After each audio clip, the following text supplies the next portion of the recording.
আমরা এমন একটা মাস পেয়েছি, যেই মাসে কেউ যদি 1টি টাকা দান করে অন্য মাসে ৭৭টি টাকা দান করার সমপরিমাণ সওয়াব আল্লাহ পাক রব্বুল আলামিন আমাদের আমলনামায় দিবেন। এই মাসে যদি কেউ নফল ইবাদত করে অন্য মাসে ফরজ ইবাদতের সমপরিমাণ সওয়াব আল্লাহ তাআলা আমাদের আমলনামায় দিবেন। কিন্তু এই মাসের মর্যাদা কেন এত বেশি আমরা একটু খেয়াল করি। আল্লাহ পাক রব্বুল আলামিন বলছেন যে শাহরু রমাজান আল্লাযী উনজিলা ফিহিল কোরআন, এটা হচ্ছে রমজান মাস। এই মাসে আমি আল্লাহ তাআলা কি করেছি? কোরআনটাকে নাজিল করেছি। সম্মানিত সুধী মণ্ডলী, তাহলে আয়াত সুস্পষ্ট প্রমাণ দেয় যে রমজান মাসে কোরআন নাজিল হওয়ার কারণে মাসের মর্যাদা এত বেশি।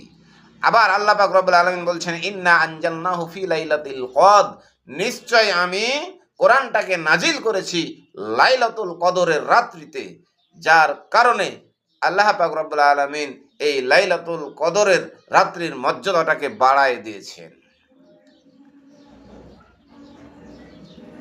এই কোরআন একটা কাঠ বা প্লাস্টিকের রেহেলের উপর রেখে পড়া হয়, সেটাতে কোনো কারণে যদি কাউরি পা লেগে যায় তাহলে আমরা আহা পস্তানা করি, আহারে এই রেহেলে আমাদের পা ঠেকে গেল, তো মহা পাপ হয়ে যাবে।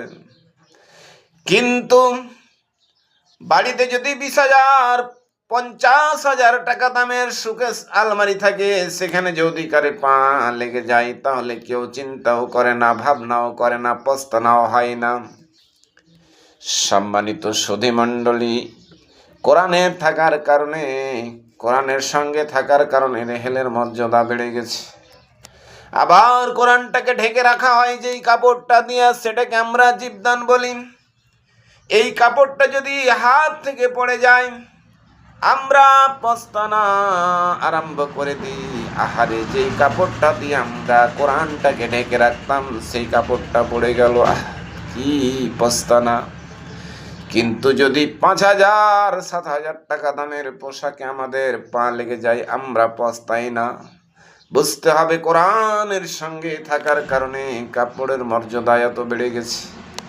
কোরআনের সঙ্গে থাকার কারণে মাসের মর্যাদা বেশি, কোরআনের সঙ্গে থাকার কারণে রাতের মর্যাদা বেশি, কোরআনের সঙ্গে থাকার কারণে কাঠের মর্যাদা বেশি, কোরআনের সঙ্গে থাকার কারণে কাপড়ের মর্যাদা বেশি।